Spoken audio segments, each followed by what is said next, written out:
بسم الله الرحمن الرحيم. Évidemment, sur l'islam aujourd'hui, c'est vrai, on n'en a pas beaucoup parlé, pour dire exactement. Ben, évidemment, l'islam, je te dis toujours les 5 piliers, exactement, c'est ce qu'il y a de fondamental.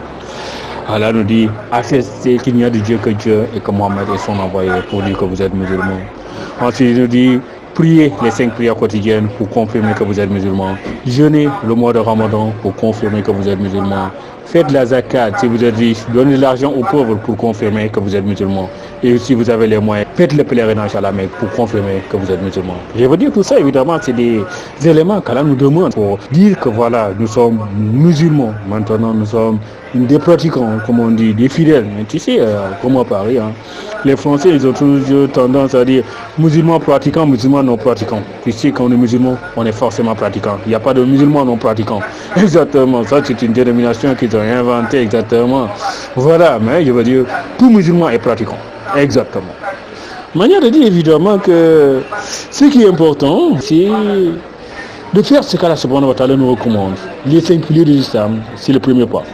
Le deuxième pas, exactement, je te dis, c'est le Coran. Ben, je te dis, le livre, exactement, 114 sourates en caractère arabe, que tout musulman doit maîtriser, ou maîtriser une partie exactement qu'il doit réciter dans ses prières. Évidemment, au-delà de savoir de réciter en arabe, Allah nous dit, comprenez le message. C'est un message qui est envoyé. Ce message doit être compris, exactement, qui va me dire dans le sens aussi d'être appliqué. Parce qu'évidemment, c'est ça aussi le sens de l'islam, c'est ça aussi le sens du Coran. Allah nous apprend à être bon, à être sage, à faire de bonnes choses, à faire le bien et à éviter le mal. Exactement. Comme je l'ai dit dans le discours du terrorisme, exactement. En disant entre faire le bien et éviter le mal, que signifie faire le bien quand on est dans un continent où le néocolonialisme occidental détruit tout ce que nos peuples ont, tout ce que nos peuples avaient. Exactement, la notion de faire le bien et d'éviter le mal, il faut le peser par rapport à la réalité que nous vivons. Manière de dire, toujours nous devons faire ce que la subhanahu wa ta'ala nous recommande, je pense que c'est ce qui est important. Au-delà du Saint-Coran, je disais évidemment, c'est la sunna. La sunna, c'est les pratiques du prophète, exactement, tout ce que le prophète a fait, exactement. Je te dis, le prophète Mohammed est le meilleur illustrateur du message coranique. Donc voilà, évidemment, là nous dit, suivez sur ses pas, faites comme lui, exactement. L'autre aspect, il nous dit exactement, faites ce que le prophète vous enseigne dans ses discours, ce qu'il nous recommande. Ça aussi, évidemment, c'est une manière de nous dire ce qu'il y a de meilleur, exactement, pour que nous nous conformons exactement à ce qu'il y a de meilleur pour bien vivre notre foi islamique. Je pense que c'est important, évidemment, c'est ça l'islam, les 5 piliers de l'islam, le Coran, la sunna, les hadiths du prophète. C'est ça, exactement, l'islam, c'est ça ce que le prophète nous a apporté. Tu me diras, à partir de ce moment-là, c'est quoi alors les confréries? Ben exactement, je t'ai dit, les confréries, tu me diras, c'est quoi alors un imam en islam? Un imam, évidemment, c'est celui qui dirige une mosquée, c'est celui qui dirige une communauté de musulmans dans la prière, exactement.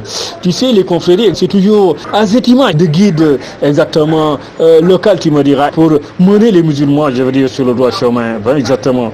Donc voilà, évidemment, on voit qu'en Afrique, on a plusieurs confréries, la Tijania, comme je t'ai dit, fondée par Cheikh Ahmed Tijani, natif d'Algérie et mort son mausolée se trouve à faire. On a aussi au Sénégal le fondateur de la confrérie mouride, Cheikh Ahmadou Bamba, dont le mausolée se trouve à Touba. Tout ça, évidemment, c'est une manière de nous dire, voilà, les musulmans ont des imams, exactement. Je veux dire, ont des guides, exactement, qui les appellent, je veux dire, sur qui ils se regroupent, exactement, ils se réfèrent, exactement, pour bien appliquer la foi islamique, leur religion.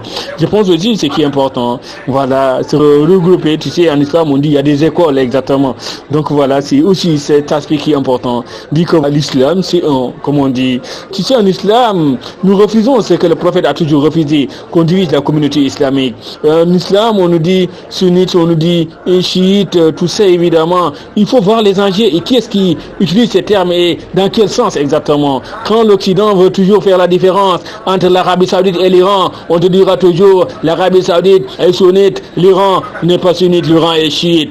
Je veux dire, tu sais, on n'a pas dire qu'il y a un prophète iranien, un prophète saoudien. C'est ce qu'ils ont oublié d'inventer.